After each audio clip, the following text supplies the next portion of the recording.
But don't you find the price tag for the iPhone 10 out of reach for the average American? Well, it's a value price. My friends, April Fools was 2 months ago. Hey guys, welcome back to Techeck Tech Tips. So, if you realized, we just used Apple's footage. Before we get demonetized again, please hit that like button and subscribe because I just said demonetized again. The last video got demonetized. The reason being, we used Apple's footage. Now look, you have those big tech content creators like Marcus Brownlee, Unbox Therapy and Linus Tech Tips freely using Apple's footage, but Apple chose to file a copyright claim on us. Very nicely played, Apple. Of course, we got over this thing, but let this be a reminder to everyone that mistakes can happen and what happened that day was not exactly Apple's fault. With that being said, let's jump right on to today's video.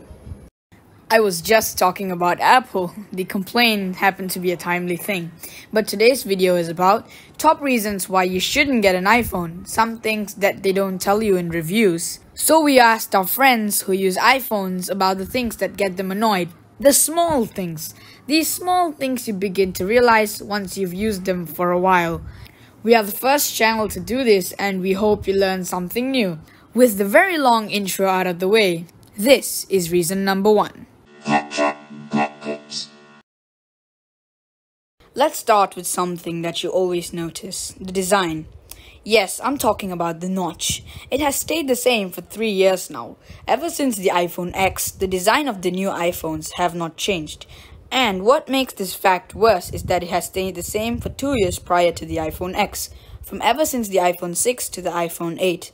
Although there are rumors that the 2020 iPhones will have a smaller notch, but hey, there is still a notch. I mean, at least be innovative and make a change for once. I understand them not wanting to take the risk for popping up cameras, but still, why can't they go for hole punch cameras like Samsung's flagships? That's the hardware. What about the software? Although iOS is pretty smooth and good, it still has some serious issues. If you've never used Android, you probably won't understand what I'm about to say. They took so long to introduce elements such as widgets, a proper app drawer, which they now call App Library. Android has had that ever since they started, while Apple took a week less than 13 years, and they still dare speak like it's new. That is not it. They lag behind other companies in some serious aspects.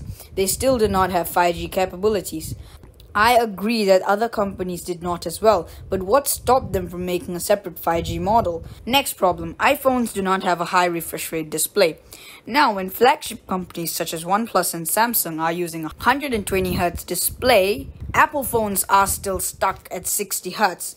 Anyways, let's carry on. So, you must have heard about the Worldwide Developers Conference, or more commonly known as the WWDC.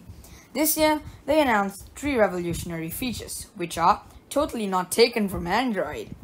As an Android user, I actually don't know that some of the features announced such as widgets and picture-in-picture. All these big features were taken from Android and they dare yet say, we spent time rethinking. It is supposed to be a big event and the features for iOS were clearly overwhelming. All these facts show you how badly Apple is lagging behind. Next up is an issue that you may have faced before, restrictability. One thing that bothers users a lot is how most files you make on your iPhone or any other Apple device cannot be opened on any Android device or even a Windows laptop. And that's ridiculous considering 75% to 80% of people use them. Examples of these include not being able to convert a keynote presentation into a PowerPoint presentation properly so others can open it. Although you may convert it, it just becomes corrupted and everything is off what you want it to be. It's just disgusting. Another issue that so many people complained about is the inability to download APK versions of applications that you can find in the internet. This may not seem like a big deal, but it matters. You can access new and exciting features of an application. I was able to access YouTube Premium for free with no ads and background play was free. It was a hack. I'll leave a link to this in the description for your enjoyment. Only for Android users. You can access applications that are not on the Play Store or are banned in your region. Most iPhone users don't even know that there's something called APK. Hilarious! You know how Apple always brags about how their products link up together so well? And to be frank, they do. Just that you need to buy all of their products to see all the advantages. And I also talked about how they think everyone uses all of their products. Now let's talk about the more minute details. iPhones literally can't stand faults. The durability is a whole new level of trash, especially on older iPhones, and they can't even manage it on the iPad.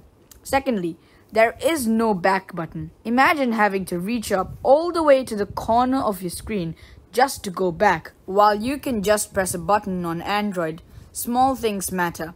They also have a 5-watt charger, which is unacceptable for 2020. Ridiculous.